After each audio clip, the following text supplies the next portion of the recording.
आपको right to health bill का कोई फायदा नहीं है, क्योंकि 98% जो हॉस्पिटल्स है ना उनको इस दायरे से बाहर रखा गया है, और ग्रामीण क्षेत्रों में जो हॉस्पिटल है ना वो सारी इस दायरे से बाहर आते हैं। इमरजेंसी के लिए सबसे नियरेस्ट हॉस्पिटल जो होता है ना वो मतलब अपनी प्राथमिकता है। सॉरी, लॉकडाउन लगा के पैर चलवाया गया लोगों को, भूखे प्यासे लोग रहे, महंगाई बेदशार से रहे। के लिए अपन सबसे नियरेस्ट में जाएंगे। अगर किसी व्यक्ति का एक्सीडेंट होता है तो उसको सबसे पहले उसको नियरेस्ट हॉस्पिटल में लेके जाएंगे। हार्ट अटैक का कोई पेशेंट उसको नियरेस्ट हॉस्पिटल में लेके जाएंगे, लेकिन वहाँ पे ये सुविधा नहीं है, क्योंकि 50 बेड से कम वाले हॉस्पिटल को इस दायरे से बाहर। हॉस्पिटल इसके दायरे में आएंगे क्योंकि इतना बड़ा राजस्थान है, उसको कंट्रोल करना और उनको समर्थन में लेना किसी भी सरकार के लिए बस की बात नहीं है। और ये भी योजना कोई मोदी जी नहीं लाए हैं, ये खास सुरक्षा बिल कांग्रेस लेके आई थी, आरटीआई कांग्रेस लेके आई थी, जिसकी सूचना का अधिकार था। पीएम केयर फंड, कोरोना काल का पीएम केयर फंड बताने की हिम्मत नहीं है प्रधानमंत्री में। चैलेंज करते बताएं। समर्थन की बात तो यह है कि डॉक्टरों ने आज जब भी ये बिल पे जब इन दोनों के बीच समझौता हुआ था, सरकार और डॉक्टरों के बीच जब समझौता हुआ था, तो डॉक्टरों ने स्पष्ट कहा था कि अब इस बिल के अंदर कोई भी चेंजेज होता है तो हम जितनी भी गवर्नमेंट की जो सरकारी योजना है उनको किसी में भी शामिल नहीं होंगे। तो इसलिए चेंजेस करने का तो अब सवाल ही नहीं उठता कि गवर्नमेंट इसमें कुछ चेंजेस कर सकती है। जेल में ही डाल देते हैं। हाँ? ये युवा इसकी मांग क्या है, पूछिए ना आप इससे, ये बताएगा आपको। क्या है आप बताएंगे? हमें कुछ नहीं चाहिए, हमें तो रोजगार चाहिए भैया। 1 किलो राशन, 1 किलो गेहूं नहीं चाहिए, 1 रुपए किलो गेहूं नहीं चाहिए। गेहूं नहीं चाहिए, राशन नहीं चाहिए, रोजगार चाहिए, रोजगार। और ये भी योजना कोई मोदी जी नहीं लाए हैं, ये खास सुरक्षा बिल कांग्रेस लेके आई थी, आरटीआई कांग्रेस लेके आई थी, जिसकी सूचना का अधिकार था। पीएम केयर फंड, कोरोना काल का पीएम केयर फंड बताने की हिम्मत नहीं है प्रधानमंत्री में। चैलेंज करते बताएं कितना पैसा आया था तो विदेशों से हमारे पास, हमारे लोगों के लिए।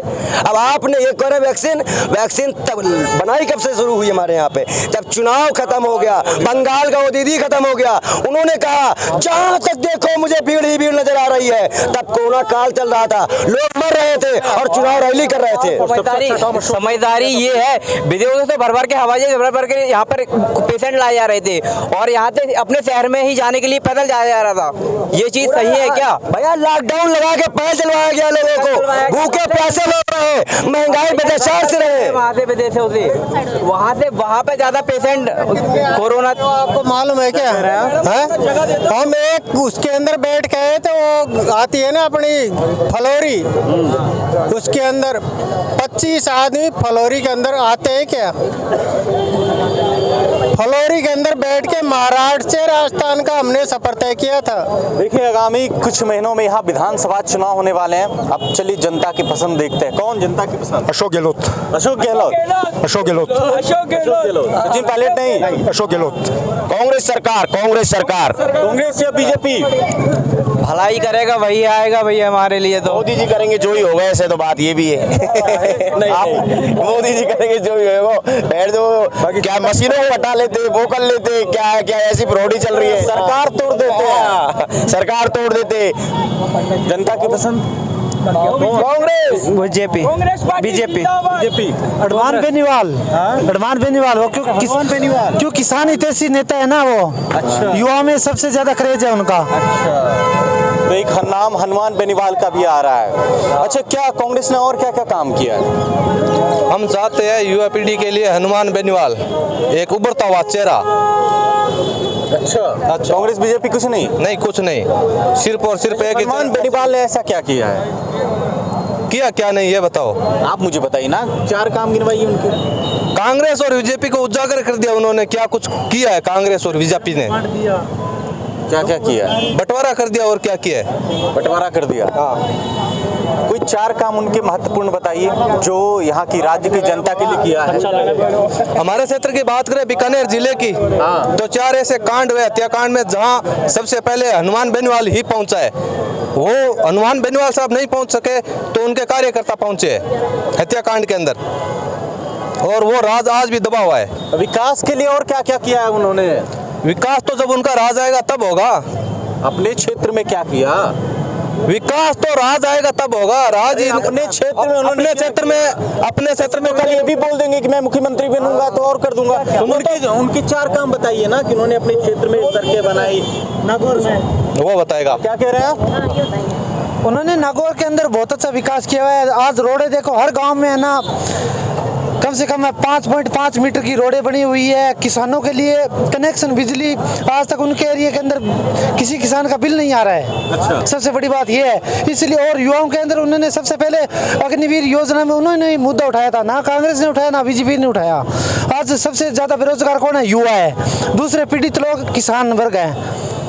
इसलिए हनुमान बेनीवाल का चेहरा सबसे जिंदाबाद।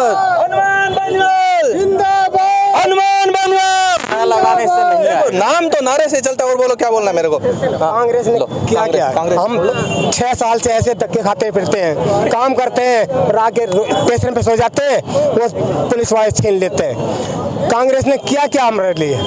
हमारे घर के अंदर जाते हैं तो पुलिस वाले छीन लेते हैं नहीं, और जब थाने में जाते हैं तो रिपोर्ट नहीं लेते हैं थाने वाले।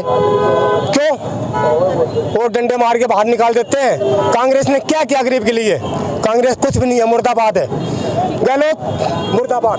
जवाब दीजिए इनके सवाल। सर, कांग्रेस ने जो विकास काम किए हैं वो आज तक कभी किसी गवर्नमेंट ने नहीं किए।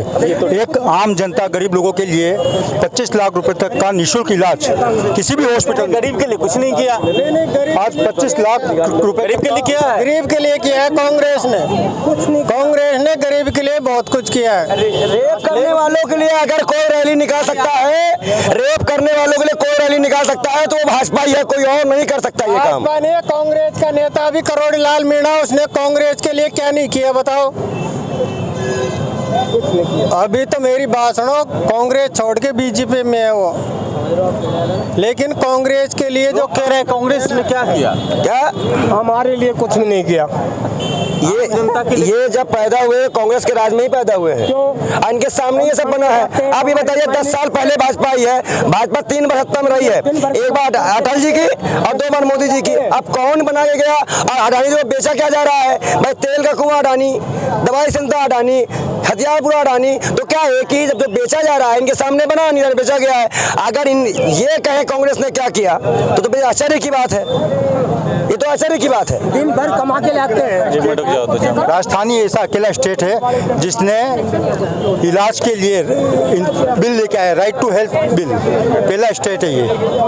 राइट टू हेल्थ बिल केवल राजस्थान की अशोक गहलोत गवर्नमेंट ही लेके आई है, और कोई गवर्नमेंट नहीं लगी है। लेकिन उसके लिए तो कई जगह एकदम प्रदर्शन वगैरह हुए। डॉक्टर्स कर रहे ना, उनको पैसा चाहिए। और अशोक जी गहलोत का ये कहना है कि कोई भी पेशेंट हो, कोई भी मरीज हो, सबसे पहले उसका इलाज होना चाहिए, ना कि पैसे लेने चाहिए। अगर उसके पास पैसा नहीं है तो उसका खर्चा सरकार देगी। कोई आदमी मरना नहीं चाहिए बिना इलाज के। क्या कह रहे हैं महाराज? आने वाले कोई जिस प्रकार से कोई भी मरीज अगर इलाज के लिए जाएगा ना तो उसका पैसा गवर्नमेंट देती है। गवर्नमेंट देती है। गवर्नमेंट देती है। आम आदमी को आम आदमी को भुगतने की कोई जरूरत नहीं है। थाने में भी सुनाई नहीं करता। आज तक कभी भी कोई भी जाके आओ। हमारा प्रधानमंत्री ने बहुत बड़ा अच्छा काम किया गरीबियों के लिए। उसने हमारे प्रधानमंत्री ने अच्छा काम किया। अपने देश की जनसंख्या कितना है पता है? पता है कितनी है जनसंख्या? आप बताओ कितनी है? वो आंकड़े के हिसाब से 140 करोड़ 140 करोड़ है। इन पर 2 रुपए ले लिए इनकी जेब से, कितना हो गया बताओ? आप बताओ। 280 करोड़ हुआ कि नहीं? अब इनकी जेब से भी ले लिया, अब फिर कितना हुआ? कौन सरकार दे रही है? मोदी जी दे रहे हैं अपनी जेब से पैसे। मोदी जी नहीं, मेरी बात सुनो, दे रहे हैं ना तो कांग्रेस सरकार दे रही है। अभी मेरी बात, अभी आधार कार्ड के जरिए आप जाओ, बामा से कार्ड लेके गवर्नमेंट पैसा दे रही है, गवर्नमेंट दे रही है। कांग्रेस सरकार के काम से खुश है। जी सर, अगर मैं राइट टू हेल्थ बिल की बात करूं तो आज तो राइट टू हेल्थ बिल की बात करते हैं। बिल की बात करें तो आज भी हम देखें, अगर फॉरेन कंट्रीज़ की बात करें तो फॉरेन कंट्रीज़ में आज भी जो डेवलप्ड कंट्रीज़ है ना, उनमें जो हेल्थ अगर सेक्टर की बात करें तो हेल्थ बिल्कुल फ्री है। वहाँ पे हेल्थ एजुकेशन जिस तरह से अपने यहाँ मारामारी है, आज डॉक्टर बनने के लिए 1 करोड़ तक खर्च कर देता है कोई स्टूडेंट। फॉरेन में ऐसा नहीं है। आज आप यूक्रेन की बात करो, यूक्रेन में वहाँ डॉक्टर बनना ईजी है नहीं, सस्ता है कि नहीं, आप बताओ। बिल्कुल। तो ये राइट टू हेल्थ बिल को मैं समर्थन करता हूँ। आप समर्थन करते हैं, लेकिन उस तो कांग्रेस सरकार मना कर रही थी, उसके लिए डॉक्टर ने प्रदर्शन भी किए। नहीं, कांग्रेस सरकार ने मना नहीं किया, कांग्रेस सरकार तो लाना चाह रही है, लेकिन प्राइवेट डॉक्टर का तो छिन गया। प्राइवेट डॉक्टर का इसलिए छिन गया क्योंकि उन्होंने इसको एक तरह से धंधा बना रखा था अभी तक। आप देखिए आज जितने भी ऑपरेशन हो रहे हैं, आप किसी के यहाँ डिलीवरी होती है तो 99% डॉक्टर ये कोशिश करता है कि उसका सिजेरियन ऑपरेशन होता है। आप आंकड़े अगर देखोगे तो होता है। तो राइट टू हेल्थ से खुश हैं? अपन कुछ नहीं करना। बिल्कुल खुश है, बिल्कुल सर खुश है। हर आदमी को इलाज का अधिकार मिल रहा है, भले वो गरीब हो चाहे अमीर हो, मिल रहा है। तो गहलोत सरकार के काम से खुश है। वो मिल रहा है, लेकिन उससे कुछ फायदा है क्या आपको? मैं बता रहा हूँ उसमें क्या कह रहे हैं? राइट टू हेल्थ बिल का कोई फायदा नहीं है, क्योंकि 98% जो हॉस्पिटल्स हैं ना उनको इस दायरे से बाहर रखा गया है, और ग्रामीण क्षेत्रों में जो हॉस्पिटल है ना वो सारी इस दायरे से बाहर आते हैं। इमरजेंसी के लिए सबसे नियरेस्ट हॉस्पिटल जो होता है ना वो मतलब अपनी प्राथमिकता है, सॉरी, तो प्राथमिकता के लिए अपन सबसे नियरेस्ट में जाएंगे। अगर किसी व्यक्ति का एक्सीडेंट होता है तो उसको सबसे पहले उसको नियरेस्ट हॉस्पिटल में लेके जाएंगे। हार्ट अटैक का कोई पेशेंट हो तो उसको नियरेस्ट हॉस्पिटल में लेके जाएंगे, लेकिन वहाँ पे ये सुविधा नहीं है, क्योंकि 50 बेड से कम वाले हॉस्पिटल को इस दायरे से बाहर रखा गया है। तो मेरे हिसाब से ग्रामीण क्षेत्रों से और गरीब वर्ग के लोगों के लिए ये बिल्कुल बेकार बिल है। ये एक बड़ा सवाल। मैं इनकी बात का समर्थन करता हूँ। इनकी बात का समर्थन करते हुए मैं ये कहना चाहता हूँ, अगर आरटीए की बात करें, राइट टू एजुकेशन की बात करें, तो राइट टू एजुकेशन में क्या था, जब वो इसको एप्लीकेबल किया था गवर्नमेंट ने, तो इससे पहले जैसे इसका विरोध हो रहा है उसका भी विरोध हुआ था, लेकिन धीरे धीरे सारे स्कूल्स उसके दायरे में आ रहे हैं। इसी तरह से मैं मानता हूं कि उसमें कमी है, राइट टू बिल में कमी है, तो धीरे धीरे हॉस्पिटल इसके दायरे में आएंगे, क्योंकि इतना बड़ा राजस्थान है, उसको कंट्रोल करना और उनको समर्थन में लेना किसी भी सरकार के लिए बस की बात नहीं है। समर्थन की बात तो यह है कि डॉक्टरों ने आज जब ये बिल पे जब इन दोनों के बीच समझौता हुआ था, सरकार और डॉक्टरों के बीच जब समझौता हुआ था, तो डॉक्टरों ने स्पष्ट कहा था कि अब इस बिल के अंदर कोई भी चेंजेस होता है तो हम जितनी भी गवर्नमेंट की जो सरकारी योजना है उनको किसी में भी शामिल नहीं होंगे। तो इसलिए चेंजेस